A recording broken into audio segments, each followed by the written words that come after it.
Natalie's disappearance sparked international media frenzy. Aruba's image recast, her family's life forever altered. The case exposed limitations of legal systems, the importance of timely evidence, and the anguish of unanswered grief. More than awareness, it launched the beginning of Beth's long quest for justice. One night changed everything, but the hours that followed shaped the search. As we move from the disappearance to those crucial early hours, consider how much gets lost in the first moments of crisis, and how fast does hope fade when the truth is deliberately obscured. On the morning of May 30, 2005, Natalee Holloway was officially reported missing. While classmates packed to fly home, her bed was untouched, her phone unanswered. She hadn't returned to the Holiday Inn. Panic spread across the resort. By that evening, her mother, Beth Holloway, had already landed in Aruba. For Beth, this was not a vacation gone wrong. It was the beginning of an 18-year odyssey. The early response to her absence set the tone for everything that followed. Beth Holloway's immediate reaction was instinctual. Her daughter would never vanish willingly. For her, the alarm bells rang instantly. As a mother, she carried both shock and rage, funneling that energy into urgent action. To Aruba's local authorities, however, it first seemed like another tourist missing a flight or oversleeping checkout. The difference between parental urgency and institutional caution created a dangerous gap. Friends were stunned. Natalie was the life of their senior trip, not someone who would simply disappear. The contrast in psychology is stark. Teenagers who thought she'd stroll into breakfast with a funny story, and a mother who knew the story was already tragic. That chasm between perception and reality reveals how easy it is for early hours to slip away in any disappearance. The crime itself was invisible that morning. Natalie had vanished overnight, leaving no physical scene. In retrospect, the crime had already been completed, her body carried into the sea hours earlier. But investigators didn't know that. To them, she was just missing. Friends scoured rooms and beaches. Staff called her name down hotel corridors. And Beth, barely hours off her flight, walked into an island about to be consumed by suspicion. Aruban police launched a missing person inquiry. Witness reports quickly circled back to the last 3 people seen with Natalie, Joran van der Sloot and the Culpo brothers. They claimed she had been dropped at the Holiday Inn. That narrative began unraveling almost immediately, contradicted by surveillance and staff. Investigators worked, but the clock was already against them. Within days, media swarmed the island, amplifying every rumor. The immediate aftermath was chaos. Classmates flew home, families in Alabama faced panic, and Beth transformed from a parent in shock into an advocate. Aruba's reliance on tourism was shaken, its paradise image stained by global headlines. The early morning of May 30 reminds us how fragile time is in a crisis. Families react with urgency, while institutions often hesitate, bound by rules, systems, and procedure. For Beth Holloway, those lost hours were an open wound that never closed. She would spend years wondering what might have been found if every hand on Aruba had searched as fiercely as hers. The themes emerging here, lost evidence, delayed response, and conflicting urgency, become a thread through the entire story. In every major case of disappearance, the first day matters most. Without it, families are left chasing shadows. And into that vacuum stepped the 3 names that would dominate the case, Joran van der Sloot and the Deepak and Satish Culpo.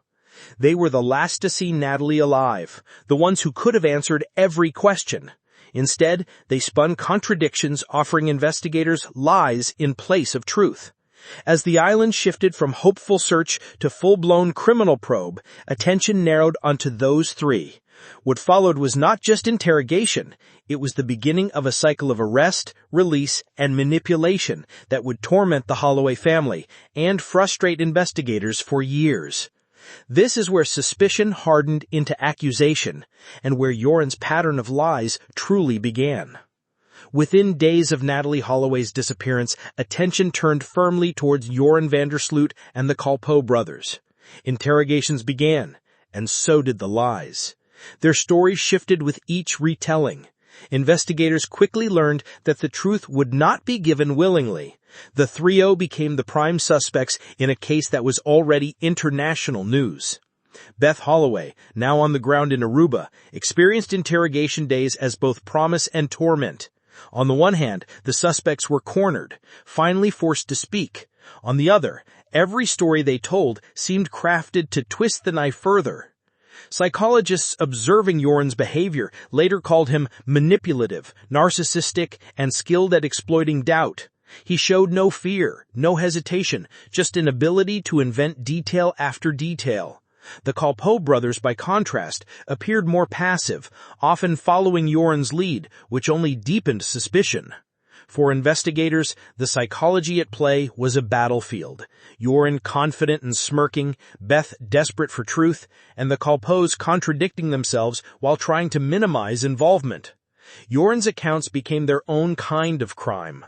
First, he said they drove Natalie to the California lighthouse. Then he claimed they took her to the beach near the Marriott Hotel. Another time, he insisted they dropped her at the Holiday Inn. Each story collapsed under scrutiny. With no body and no physical evidence, these contradictions became the case itself. On June 5, 2005, Yoren and the Kalpoes were arrested. Aruba's legal system allowed for detention without charges for limited days, and prosecutors tried to stretch every hour. During questioning, inconsistencies piled up, but without direct evidence, prosecutors faced an impossible barrier. After 10 days, the suspects were released. This pattern would repeat, as authorities tried again and again to pin them down, only to watch them slip away through loopholes and technicalities. For the Holloways, the release was agony. For Aruba, it was humiliation, the world watching as 3 prime suspects walked free. For Yoren, it was confirmation that he could outwit the system. For now, the interrogations revealed a truth about truth itself. It can be bent, delayed, and buried by those who refuse to honor it. Each time Yoren or the Kalpoes shifted their stories, investigators lost more ground. For Beth, every false version dangled hope that her daughter might still be alive, only for it to collapse with the next contradiction. This tug-of-war between lies and investigation isn't unique to Aruba. Around the world, families of the missing face suspects who thrive on confusion, relishing the torment they inflict. Yoren was no different. He enjoyed the spotlight, taunting both investigators and grieving parents with performances of half-truths. And yet, even lies can trigger action. The arrests on June 5th signaled the shift from search to criminal probe. Aruba's justice system, however, was not built for this scale of case. Its rules on detention without charges, designed to protect civil liberties, created a revolving door. Soon arrests would expand. Even Yoren's father would face suspicion. But time and again, the outcome was the same: release. The story was becoming as much about legal limits as it was about the crime itself. On June 5, 2005, Aruban police arrested Yoren Vandersloot and Deepak and Satish Kalpoe. Soon after, others connected to the case, including Yoren's father, were questioned. The arrests made international headlines. Cameras showed suspects led away in handcuffs, a moment of vindication for Beth Holloway and her supporters. But the celebration was short-lived. For Beth, the arrests offered a flicker of hope that finally answers would come. But for Yoren, the attention fed his arrogance. Smirking, shifting, he seemed to revel in the spectacle. The Kalpoe brothers showed less bravado, but their inconsistencies painted them as unreliable at best. The psychology of this moment is striking. A grieving mother praying for confession, 3 suspects playing a game of survival and an island caught in a storm of scrutiny. The arrests weren't just about crime. They were about image, reputation, and power. The crime itself was still shrouded in lies. Each new account from Joran contradicted the last. Sometimes Natalie was alive at drop-off. Sometimes she wasn't. No physical evidence surfaced. Even with arrests, the crime remained hidden, buried beneath manipulation and absence of a body. Aruban prosecutors held Joran and the Kalpos as long as legally possible, but without a confession or forensic proof, they could not charge them. After 10 days, the suspects were released. Public anger was fierce. How could prime suspects walk free? Aruba's system, based on Dutch law, was suddenly seen as inadequate to handle international-level crime. The arrests marked the first of many cycles: detention, interrogation, release. Each time, the Holloways were promised progress, only to watch suspects return home. For Aruba, each release eroded public trust. The initial arrests taught Beth Holloway something critical. Justice wouldn't come easily. She realized she would have to fight not only the suspects, but also the limitations of an unfamiliar legal system.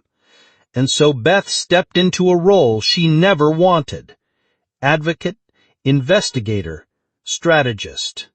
She studied Dutch law to understand why suspects walked free.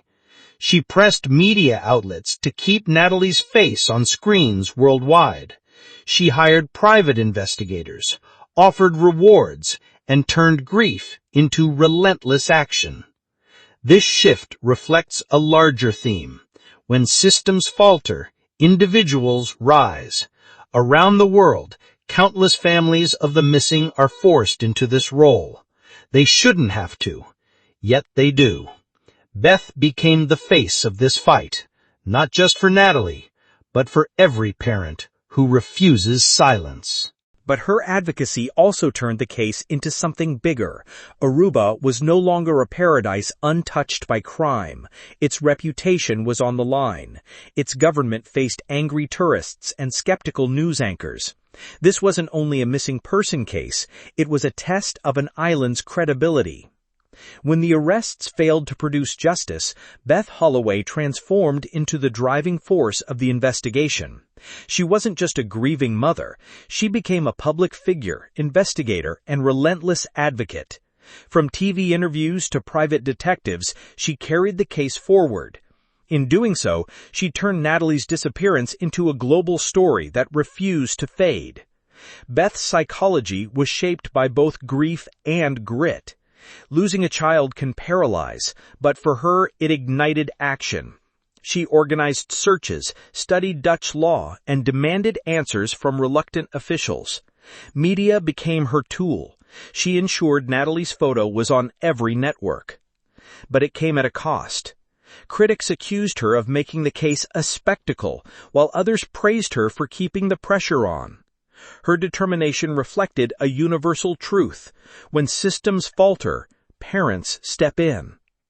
For Joran, Beth's spotlight was an opportunity. He thrived in it, giving interviews, spinning lies, watching the world debate his every word. Her fight gave him attention, but it also ensured his name was linked to guilt forever. Beth reframed the narrative. The crime wasn't just a disappearance in Aruba. It was the betrayal of justice itself. Each time Joran lied, each time suspects were released, Beth exposed the failure. She kept Natalie's story human, a daughter, not a headline. This emotional reframing became its own weapon, ensuring the crime could not be ignored. Beth worked with private investigators, offered rewards, and pushed U.S. politicians to pressure Aruba. She studied the Dutch legal system, learning how to use its quirks to her advantage.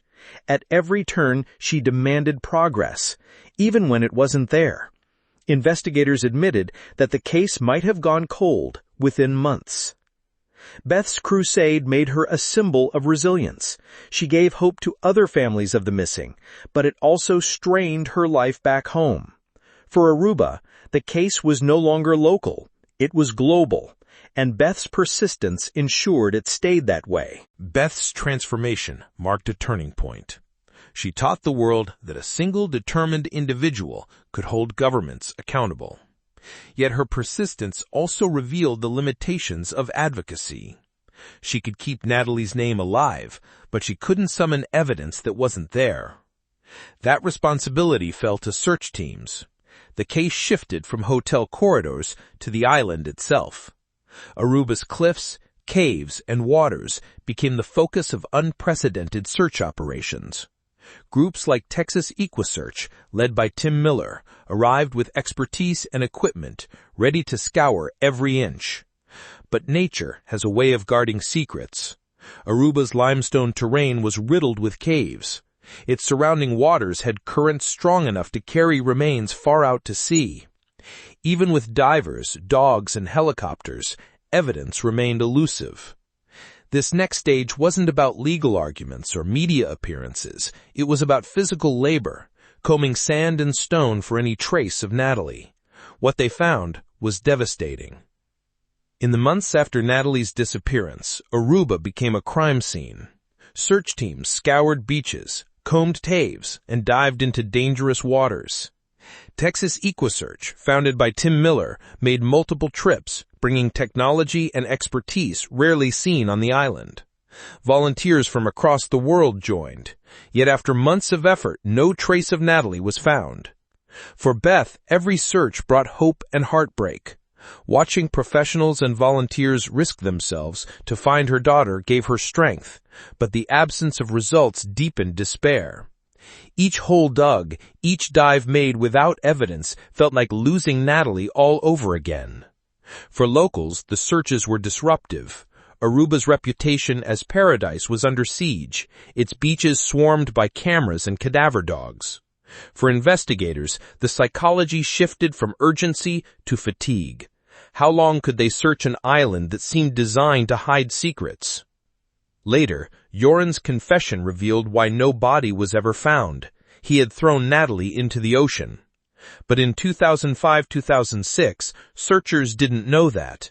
They believed she might be hidden in caves or shallow graves. The crime was concealed not only by lies, but by nature itself. Aruba's geography became part of the crime scene. Searches grew increasingly elaborate. Divers mapped waters, helicopters scanned from above, and excavation teams investigated suspicious sites. Each lead was checked, but many turned out to be hoaxes. False tips consumed resources. Investigators admitted the case was unlike anything they'd seen. The absence of a body crippled every effort. Months of searching ended with nothing. For Beth, it was agony. For Aruba, it was humiliation. For investigators, it was confirmation that physical evidence might never surface. When the land yields nothing, suspicion turns back to people, and in this case, all suspicion pointed to one man. The island searches revealed how quickly evidence can vanish. But Joran van der Sloot's behavior made clear that the truth wasn't lost to nature, it was hidden behind lies. He shifted his story constantly, offering new versions of that night, each one contradicting the last. It became his pattern: lie, retract, invent, repeat. Each time, families and investigators were forced to chase ghosts. For Beth, this wasn't just cruelty, it was calculated torment. Joran seemed to enjoy the attention, the interviews, the speculation. The searches proved one thing: there would be no resolution without breaking through Joran's web of lies. The next phase of this story focuses not on sand or sea, but on words, the contradictory statements of Joran van der Sloot.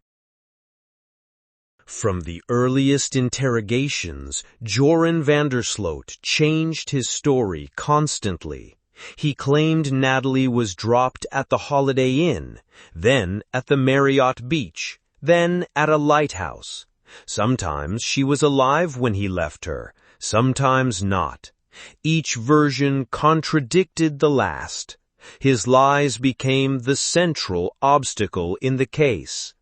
Joran's psychology fascinated and infuriated observers. He was confident, manipulative, and seemed to enjoy the chaos he created. Forensic psychologists later noted his narcissism, his lack of remorse, and his tendency to control narratives. He treated interviews as performances, taunting the world with contradictions. For Beth, each lie was salt in the wound. One version offered hope that Natalie might be alive. The next crushed that hope. The emotional whiplash was deliberate cruelty. For the Colpo brothers, distancing themselves from Joran became survival. They insisted he was the ringleader, though their own inconsistencies kept suspicion alive. Joran's lies obscured the crime itself. Each time he changed his story, the image of that night blurred. Without evidence, prosecutors couldn't pin him down. In reality, Natalie had been killed within hours of leaving the club. But in 2005-2007, the crime existed only as a fog of contradictory statements. Investigators chased every version. Beaches were searched, lighthouses checked, alibis examined. But Joran's lies wasted time and resources. Without forensic evidence, prosecutors had nothing. His confidence grew with each release. Even when rearrested in November 2007, he slipped free again. Joran's contradictions left the Holloway family in torment, and Aruba's justice system paralyzed. The world watched a suspect play games while a grieving mother begged for truth. By 2007, suspicion of Joran was overwhelming, but evidence was still absent. Then came what seemed like a breakthrough. A Dutch investigative journalist, Peter R. de Vries, orchestrated an undercover sting. A hidden camera captured Joran apparently confessing to Natalee Holloway's death and disposal. The footage aired in 2008, shocking audiences worldwide. It looked like the moment of truth, finally a confession in his own words. But even this apparent admission would unravel. Joran later claimed he had fabricated the story, that he was simply lying to impress a friend. This backpedal highlighted his pathological manipulation. He could confess one day and deny the next, keeping everyone in limbo.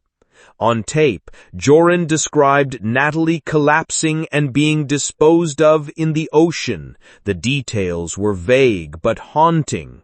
Though not consistent with his later 2023 confession, the core theme that he was responsible remained constant. The crime presented so casually shocked viewers with its cruelty. Despite the footage, prosecutors could not act. Aruba's legal system required corroborating evidence. Without a body or physical proof, the tape was insufficient for charges. The hidden camera confession cemented Joran's image as manipulator-in-chief. For Beth, it was another twist of the knife, a confession that could not bring justice. By 2008, Joran's lies and half-confessions had exhausted investigators. Aruba remained paralyzed. But in 2010, Joran revealed another side of himself, not just manipulative, but greedy. 5 years after Natalie's disappearance, he contacted Beth through intermediaries, offering her to sell her the location of Natalie's body for $250,000. The cruelty was staggering, exploiting a mother's grief for profit. The FBI set up a sting. Beth's representative paid him $25,000 in cash. Joran provided fake coordinates, then fled with the money.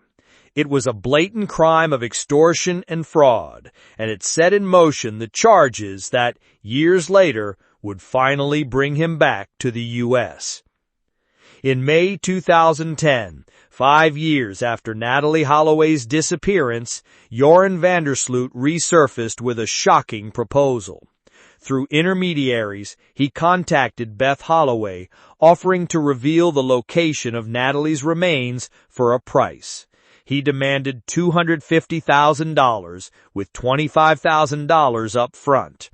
It was not just a crime of fraud, but an act of cruelty against a grieving mother. For Beth, the proposition was unbearable. 5 years of searching had left her desperate for closure.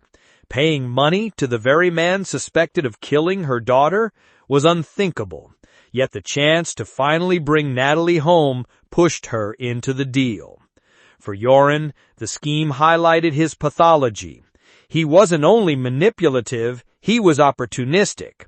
He saw grief as currency, and human pain as profit. His lack of empathy was chilling. While Beth mourned, he calculated. The emotional landscape here is stark. A mother clinging to hope at any cost. A suspect exploiting that hope with cold indifference. Joran accepted $25,000 from Beth's representative, John Kelly, in Aruba. He handed over supposed coordinates to Natalee's burial site. Investigators searched, but the site was empty, fabricated like every other story he had told. Then Joran fled, pocketing the money. What made the crime particularly egregious was its cruelty. He knew there was no body to find because he had thrown Natalee into the sea years earlier. The FBI had been monitoring the sting. Federal prosecutors charged Joran with extortion and wire fraud, but by the time they moved, he had escaped Aruba. The U.S. filed charges in absentia. For years, those indictments sat unresolved while Joran rotted in a Peruvian prison for another crime. Yet they would become the legal lever that, in 2023, forced his confession. The extortion scheme devastated Beth, reopening wounds while providing no closure. But it also ensured that Joran's crimes crossed into American jurisdiction, planting the seeds for justice years later. The extortion scheme revealed the depths of Joran's cruelty, but fate had another twist prepared. Just weeks after pocketing Beth's money and fleeing Aruba, Joran traveled to Peru. There, on May 30th, 2010, the exact 5-year anniversary of Natalee's disappearance, he struck again. This time, his victim was Stephanie Flores, a 21-year-old Peruvian business student from a prominent family. Unlike Natalee, Stephanie's body was found almost immediately. Unlike Aruba, Peru had overwhelming evidence, surveillance footage, witnesses, and a crime scene. The second murder stripped away any remaining illusions about Joran. He was not just a liar, but a killer who had escalated from manipulation to outright brutality. This next case is about Stephanie Flores, the young woman whose tragic death exposed Joran's true nature and finally brought him to justice in a court of law. On May 30th, 2010, 5 years to the day after Natalee Holloway vanished, Stephanie Flores, a 21-year-old business student in Lima, Peru, was found dead in a hotel room rented by Joran Vandersloot. The parallels to Natalee's case were chilling. Stephanie's death confirmed what many had long suspected. Joran was capable of murder. Stephanie was ambitious, intelligent, and from a respected family. She was beloved in her community and had a bright future ahead. Her murder shocked Peru, a country accustomed to violence, but not to senseless acts committed against women from prominent families. For Beth Holloway, the news was devastating validation. It confirmed that Joran was not just a liar or manipulator, but a predator capable of killing again. The timing, the exact anniversary of Natalee's disappearance, felt like a grotesque echo of the first crime. For Joran, the murder revealed a psychology of compulsion. He could not resist the pattern: charm, control, violence. Unlike Aruba, however, Peru's justice system would not let him slip away. Stephanie met Joran at a casino in Lima. Surveillance footage showed them leaving together and entering his hotel room. Hours later, cameras captured him leaving alone, carrying his belongings in a rush. When hotel staff entered, they found Stephanie's body, beaten, her neck broken, clear signs of a violent struggle. Evidence in the room, including Joran's belongings, tied him directly to the crime. Peruvian police launched a swift investigation. Within days, Joran fled across the border into Chile, triggering an international manhunt. On June 3, 2010, he was arrested at a bus station in Santiago. Extradited back to Peru, he faced overwhelming evidence. Unlike Aruba, prosecutors had a body, surveillance footage, and forensic proof. In January 2012, he was convicted of murder and sentenced to 28 years in prison. Stephanie's murder ensured Joran would never walk free again. For Beth Holloway, it was a bitter form of justice.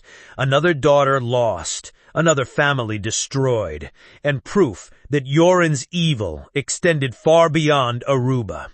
The murder of Stephanie Flores changed everything. For years, Joran had manipulated authorities, slipping through loopholes. Now he was cornered. His arrogance gave way to desperation. He looked disheveled and scared, a stark contrast to the confident teenager who had smirked through Aruba's investigations. For Beth Holloway, the arrest was bittersweet.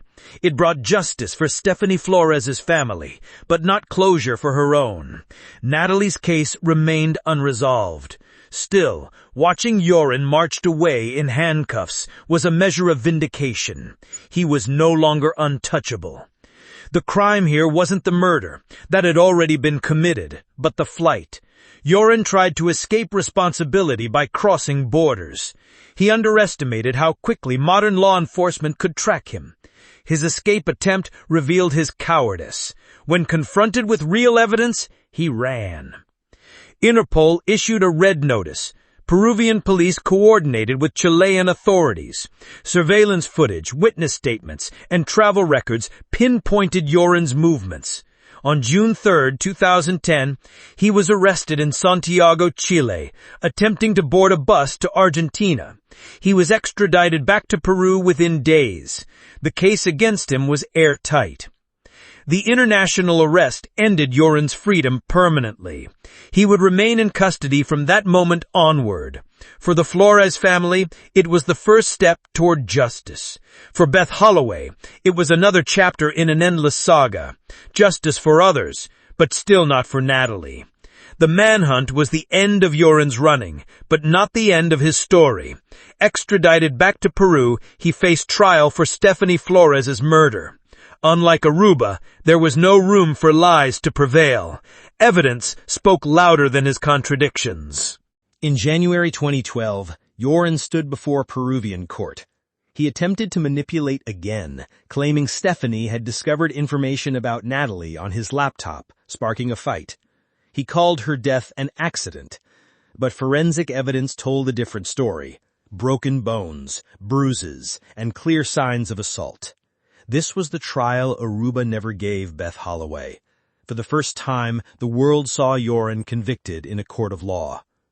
Our next case turns to that trial, the moment when, finally, Joran's lies failed him.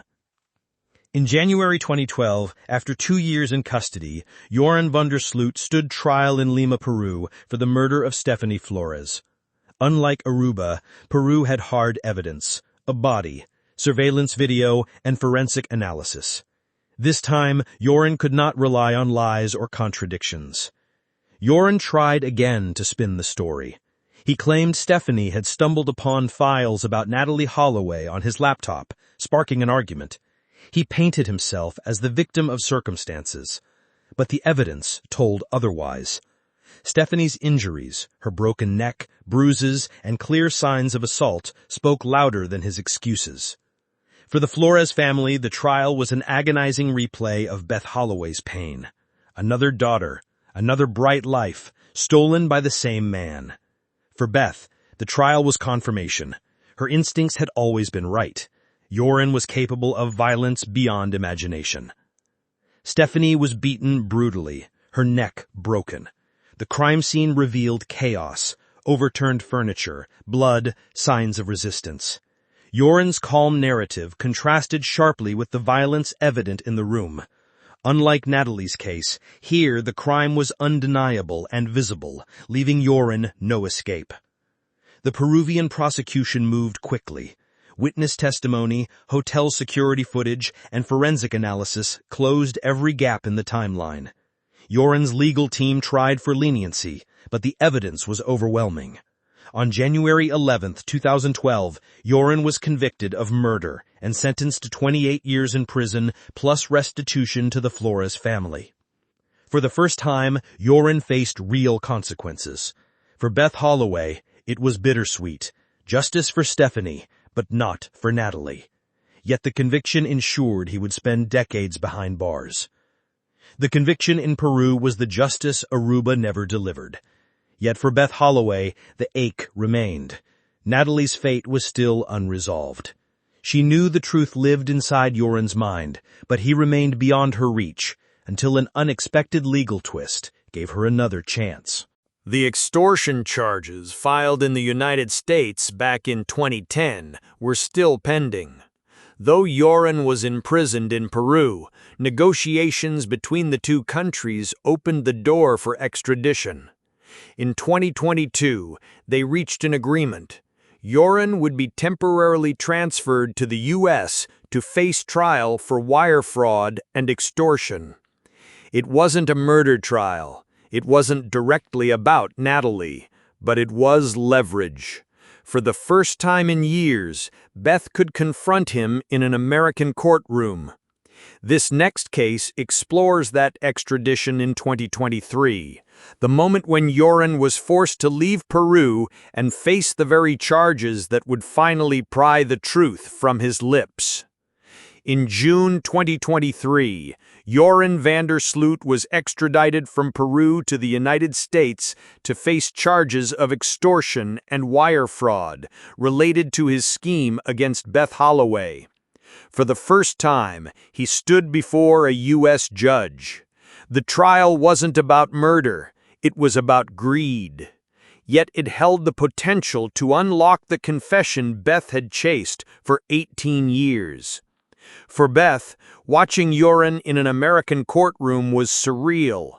After years of foreign systems and unanswered questions, here he was, under U.S. jurisdiction.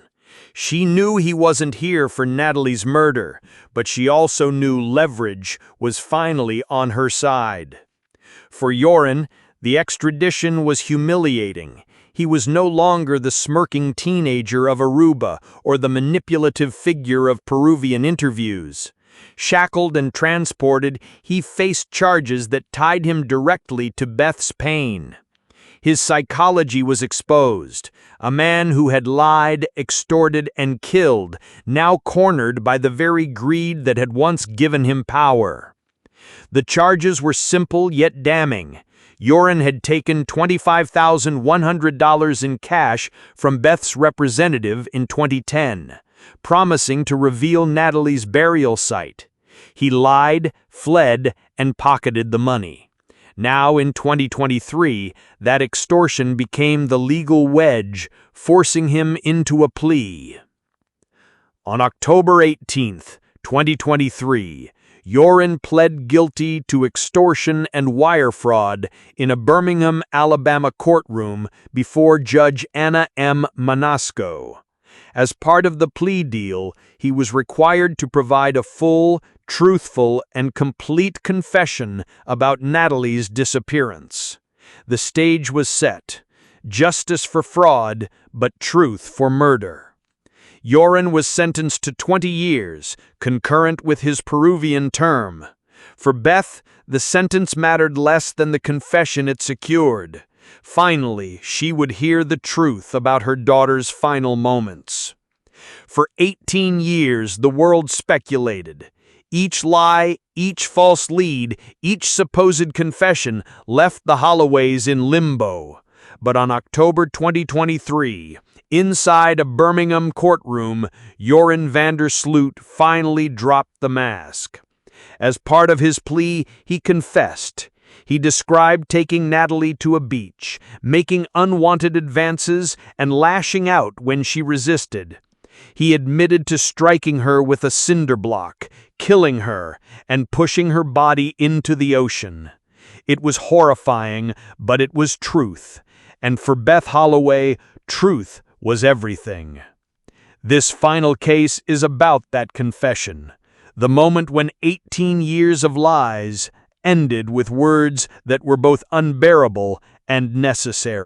On October 18, 2023, in a federal courtroom in Birmingham, Alabama, Joran van der Sloot confessed to killing Natalee Holloway. It was part of a plea deal on extortion charges, but it delivered what Beth Holloway had sought since 2005, the truth. For Beth, the confession was both relief and devastation. She finally knew what had happened, but the details were almost too cruel to hear. Joran described how Natalie resisted his assault, how she fought back, kneeing him in the groin. His response was rage. He struck her with a cinder block and pushed her body into the sea. Beth later said, "Hearing the words was blistering to your soul." Yet she also called it closure. After 18 years of torment, she finally had certainty. For Joran, the confession was transactional, not remorseful. He gave truth only because it was required. It revealed his psychology once more. Control, manipulation, and finally surrender when cornered. The crime revealed in Joran's words was brutal and swift. Natalie's resistance enraged him. He struck her face, then killed her with the cinder block. He carried her body into the ocean knowing the currents would erase the evidence. The simplicity and savagery of the act explained why searches had failed and why lies had endured so long. The confession confirmed investigators' suspicions, but it also explained years of frustration. No body, no forensics, just an ocean grave. For prosecutors, the confession tied up the extortion case. For Beth, it tied together years of agony. Joran was sentenced to 20 years for fraud, concurrent with his Peruvian term. He was returned to Peru after sentencing. The confession closed a chapter. Natalie was declared legally dead years earlier, but now Beth had the truth. Aruba could finally move past the case that haunted its reputation. For the world, the saga became a lesson about lies, justice, and the persistence of a mother's love. Looking back over these 14 cases, a pattern emerges, one that is as haunting as it is instructive. We saw how lies can buy time, how charm can shield predators, and how institutions can falter under pressure. We watched a mother transform grief into relentless pursuit, refusing to surrender her daughter's memory to silence. Natalee Holloway's story is not just about a disappearance. It's about the failure of early response, the danger of manipulative personalities, and the lengths a family must go when systems prove inadequate. It's about the cruelty of Joran van der Sloot, who twisted truth, exploited pain, and finally revealed himself as a killer. But it's also about resilience. Beth Holloway never stopped. Her fight kept the case alive long enough for justice, even partial justice, to emerge. She reminds us of something bigger, that truth often comes not from institutions, but from those unwilling to stop asking questions. So we ask ourselves, how many other Natalies are there, hidden by oceans of silence? How many predators thrive because systems falter?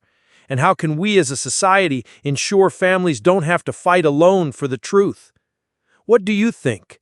Did justice truly arrive when Joran finally confessed, even though Natalie's remains were never found? Should someone who lies for 18 years, manipulates families, and commits more violence ever be offered redemption? Or are some crimes too deep to forgive? Drop your thoughts in the comments. Let's make this a conversation about justice, closure, and the responsibility of systems to protect families.